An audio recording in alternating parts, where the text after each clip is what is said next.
ما برای علی آفرین شدیم ما برای علی نوکریم واسه بچه های علی برای شاهی مرتضی لایقه اونی که حقشو گرفته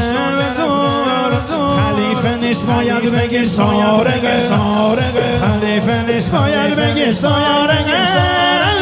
مولا ابوالحسن صداستانی بر سر از همه وسیعان نواسی میگن فرشته همه دفا نبی صلی الله علی ولی الله یا حیدر آفرین شدیم ما برای علی آفرین شدیم ما برای علی نوکریم واسه بچه های علی خاک پا یه غلامش ولی خلفای جهان به فدای علی